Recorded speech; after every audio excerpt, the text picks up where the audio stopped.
ओम शांति, ओम शांति, ओम शांति। 24/11/23 प्रातः मुरली। ओम शांति। बाप दादा मधुबन। मीठे बच्चे, तुम्हारी सच्ची बात का तीर तब लगेगा जब दिल में सच्चाई सफाई होगी। तुम्हें सत्य बाप का संग मिला है, इसीलिए सच्चे बनो। प्रश्न है, तुम सब स्टूडेंट हो, तुम्हें किस बात का ख्याल रखना जरूरी है? उत्तर है, कभी भी कोई गलती हो तो सच बोलना है। सच बोलने से ही उन्नति होगी। तुम्हें अपनी सेवा दूसरों से नहीं लेनी है। अगर यहाँ सेवा लेंगे तो वहाँ करनी पड़ेगी। तुम स्टूडेंट अच्छी तरह से पढ़कर दूसरों को पढ़ाओ तो बाप भी खुश होगा। बाप प्यार का सागर है, उनका प्यार ही यह है जो तुम बच्चों को पढ़ाकर उच्च मर्तबा दिलाते हैं। गीत है, किसने यह सब खेल रचाया। ओम शांति। आजकल समाचार आते हैं कि हम गीता जयंती मना रहे हैं। अब गीता को जन्म किसने दिया है, यह है टॉपिक। जयंती कहते हैं तो जरूर जन्म भी हुआ ना। उनको जब कहते हैं श्रीमद् भागवत गीता जयंती तो जरूर उनको जन्म देने वाला भी चाहिए ना। सब कहते हैं श्री कृष्ण भगवान वाच, तो फिर श्री कृष्ण पहले आता, गीता पीछे हो जाती। अब गीता का रचयिता जरूर चाहिए। अगर श्री कृष्ण को कहते तो पहले श्री कृष्ण, पीछे गीता आनी चाहिए। परंतु श्री कृष्ण छोटा बच्चा था, वह गीता सुना न सके। यह सिद्ध करना होगा कि गीता को जन्म देने वाला कौन। यह है गुहा बात। श्री कृष्ण तो माता के गर्भ से जन्म लेता है, वह तो सतयुग का प्रिंस है। उसने स्वयं प्रिंस का पद पाया है गीता द्वारा राजयोग सीखकर। अब गीता को जन्म देने वाला कौन? परम पिता परमात्मा शिव या श्री कृष्ण। श्री कृष्ण को वास्तव में त्रिलोकीनाथ त्रिकालदर्शी भी नहीं कह सकते हैं। त्रिलोकीनाथ त्रिकालदर्शी एक को ही कहेंगे। त्रिलोकीनाथ माना तीनों लोकों पर राज्य करते हैं। मूल, सूक्ष्म, स्थूल, इन तीनों को कहा जाता है त्रिलोकी। इनको जानने वाला त्रिलोकीनाथ त्रिकालदर्शी परमपिता परमात्मा शिव है। यह महिमा उनकी है, न कि श्री कृष्ण की। श्री कृष्ण की महिमा है 16 कला संपूर्ण, सर्व गुण संपन्न। उनकी भेंट करते हैं चंद्रमा से। परमात्मा की भेंट चंद्रमा से नहीं करेंगे, उनका कर्तव्य ही अलग है। वह है गीता को जन्म देने वाला रचयिता। गीता के ज्ञान व राजयोग से ही देवताएं क्रिएटर होते हैं। मनुष्य को देवता बनाने के लिए बाप को आकर नॉलेज देनी पड़ती है। अब यह समझानी देने वाले बड़े ही होशियार ब्रह्मा कुमार कुमारियां चाहिए। सभी एक जैसा समझा नहीं सकते। बच्चियां भी तो सब नंबरवार हैं। टॉपिक भी ऐसी रखी जाए कि श्रीमद् भगवत गीता को जन्म किसने दिया।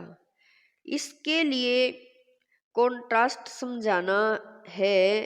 भगवान तो एक ही है, परम पिता परमात्मा शिव।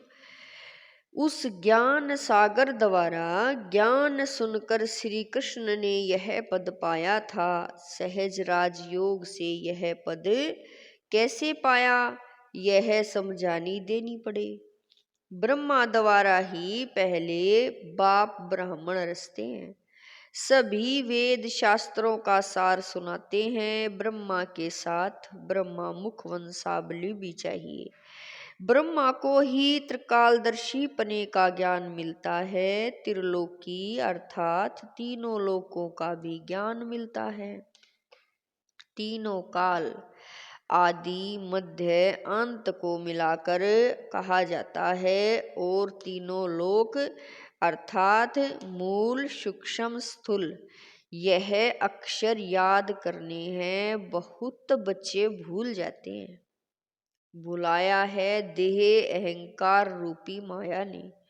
तो गीता का रचयिता परम पिता परमात्मा शिव है, न कि श्री कृष्ण।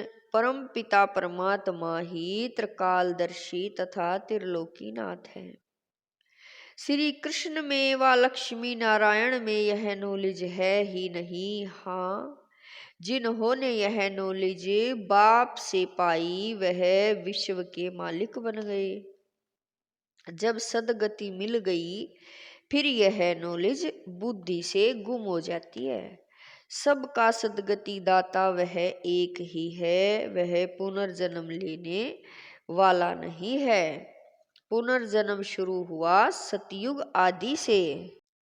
कलयुग अंत तक 84 जन्म लेते हैं। यह समझानी देनी पड़ती है। सब तो 84 जन्म नहीं लेते हैं। जिसने यह गीता लिखी उसको त्रिकालदर्शी नहीं कहेंगे। पहले ही लिखा कि श्री कृष्ण भगवान वाच। यह एकदम रोंग है। रोंग भी होना ही है जरूर। जब सब शास्त्र रोंग हों तब ही बाप आकर राइट सुनाए। बरोबर ब्रह्मा द्वारा वेदों शास्त्रों का सच्चा सार सुनाते हैं, इसलिए उन्हें सत्य कहा जाता है।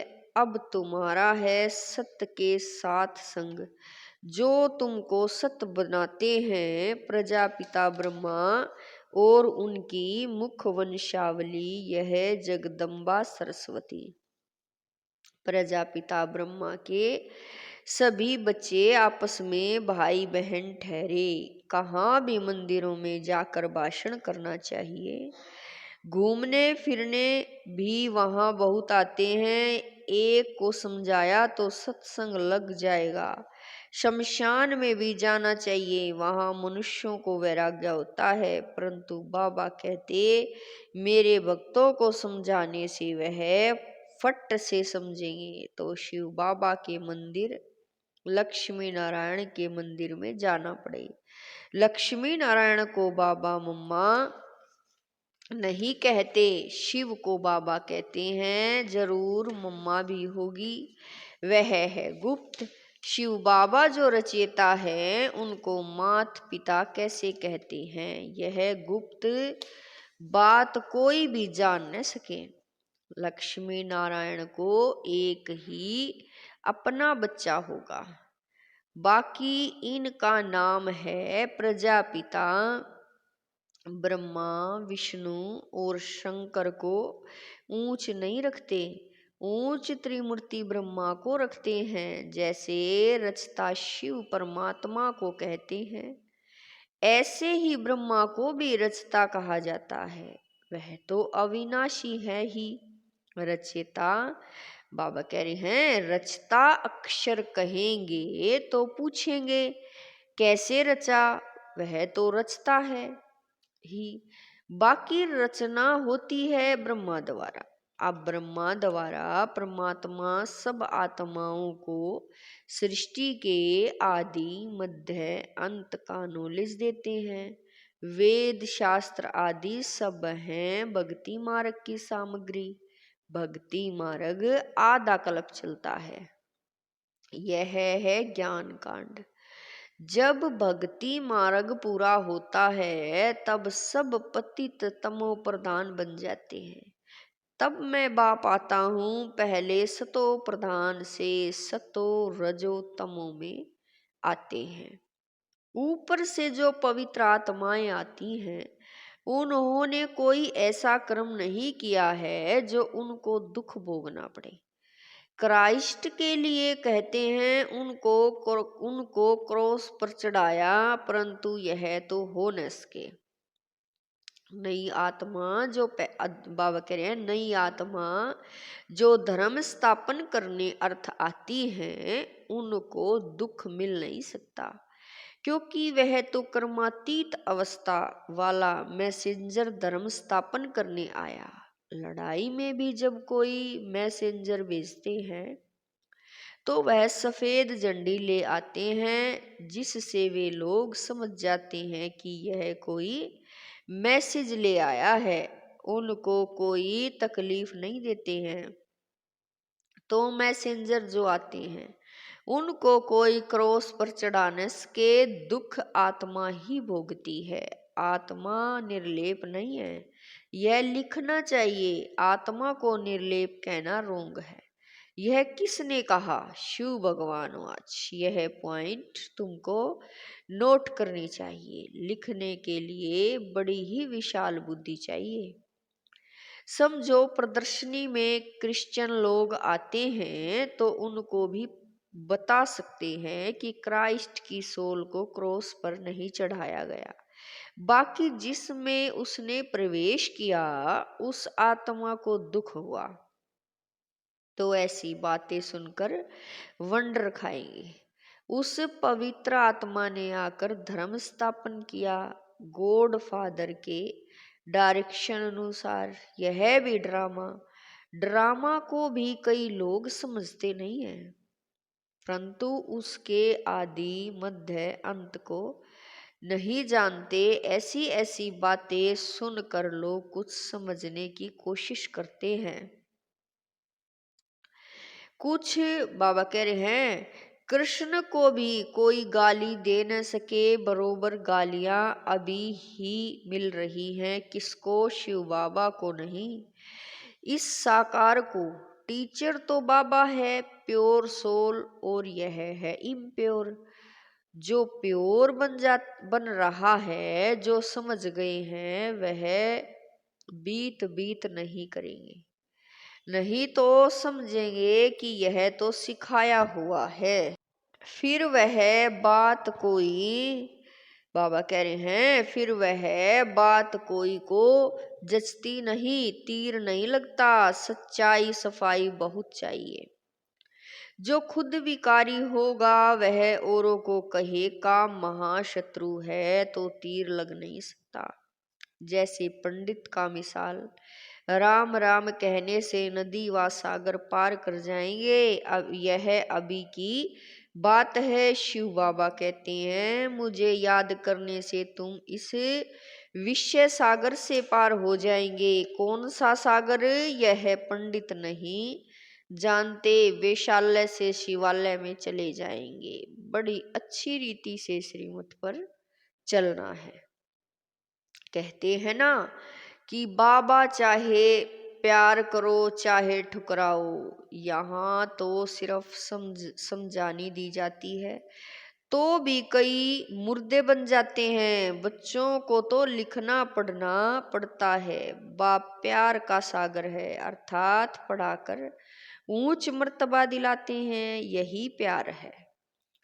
बाप जब पढ़ाता है तो पढ़कर औरों को भी पढ़ाना है, बाप को खुश करना है, बाप की सर्विस में तत्पर रहना है। बाप की यही सर्विस है कि अपने तन मन धन से भारत की सच्ची सेवा करो। तुम्हें तो बुलंद आवाज से समझाना चाहिए, सभी नंबरवार हैं, राजधानी में भी नंबरवार होंगे। टीचर समझ जाते हैं कि यह देवी राजधानी में क्या नंबर लेंगे, सर्विस से समझ सकते हैं। कौन कौन मुख्य बनेंगे, खुद भी समझते हैं कि हम बाबा मम्मा जितनी सर्विस नहीं करते, तो दास दासियां बनना पड़ेगा। आगे चलकर तुम सबको सारा ही मालूम पड़ेगा। हम श्रीमत पर न चले, सब क्लियर हो जाएगा। तुम बच्चे इस समय स्टूडेंट हो, इस समय तुम अपनी दासियां बनाएंगे तो खुद भी दासी बनना पड़ेगा। यहाँ महारानी बनना देह अभिमान है। सच कहना चाहिए कि बाबा यह भूल हुई, अभी संपूर्ण तो सभी बने नहीं हैं। इम्तिहान में जब ना पास होते हैं तो शर्माते भी हैं। बाबा का रात्रि में ख्याल चला कि मुख्य 21 जन्म कहते, गायन भी करते, अभी यह ईश्वरीय जन्म एक अलग है। 8 जन्म सतयुग में, 12 जन्म त्रेता में, 21 जन्म द्वापर में, 42 जन्म कलयुग में। यह तुम्हारा ईश्वरीय जन्म सबसे ऊंच जन्म है जो एडोप्टेड हैं। तुम ब्राह्मणों को ही यह सौभाग्यशाली, बाबा कह रहे हैं तुम ब्राह्मणों का ही यह सौभाग्यशाली जन्म है। अच्छा, मीठे मीठे स्किल दे बच्चों प्रति माता पिता बाप दादा का याद प्यार और गुड मॉर्निंग। रूहानी बाप की रूहानी बच्चों को नमस्ते। हम रूहानी बच्चों की रूहानी माता पिता बाप दादा को दिलवा जान शिकवा प्रेम से याद प्यार, गुड मॉर्निंग, नमस्ते, ओम शांति मेरे बाबा। लाख लाख शुक्रिया मेरे बाबा। धारणा के लिए मुख्य सार है, नंबर 1, प्यार के सागर बाप के प्यार का रिटर्न करना है। अच्छी तरह पढ़कर फिर पढ़ाना है। श्रीमत पर चलना है। नंबर 2, सच्चाई और सफाई से पहले स्वयं में धारणा कर फिर दूसरों को धारणा करानी है। एक बाप के संग में रहना है। वरदान है, निमित्त आत्माओं के डायरेक्शन के महत्व को जान, पापों से मुक्त होने वाले सेंसेबल भवै। वरदान है, निमित्त आत्माओं के डायरेक्शन के महत्व को जान, पापों से मुक्त होने वाले सेंसेबल भवै। जो सेंसेबल बच्चे हैं वो कभी यह नहीं सोचते कि यह निमित्त आत्माएं जो डायरेक्शन दे रही हैं शायद कोई के कहने से कह रही हैं। निमित्त बनी हुई आत्माओं के प्रति कभी यह व्यर्थ संकल्प नहीं उठाने चाहिए। मानो कोई, बाबा कह रहे हैं, मानो कोई ऐसा फैसला भी दे देते हैं जो आपको ठीक नहीं लगता, लेकिन आप उसमें जिम्मेवार नहीं हो। आपका पाप नहीं बनेगा क्योंकि जिसने इन्हें निमित्त बनाया है वह बाप पाप को भी बदल लेगा। यह गुप्त रहस्य है, गुप्त मशीनरी है। स्लोगन है, ऑनेस्ट वह है जो प्रभु पसंद और विश्व पसंद है। स्लोगन है, ऑनेस्ट वह है जो प्रभु पसंद और विश्व पसंद है, आराम पसंद है। बाबा ने स्लोगन बताया है, ऑनेस्ट वह है जो प्रभु पसंद और विश्व पसंद, आराम पसंद नहीं। मातेश्वरी जी के मधुर महावाक्य, मनुष्य को 84 जन्म हैं न कि 84 लाख योनियां। मातेश्वरी जी के मधुर महावाक्य, मनुष्य का 84 जन्म है न कि 84 लाख योनियां।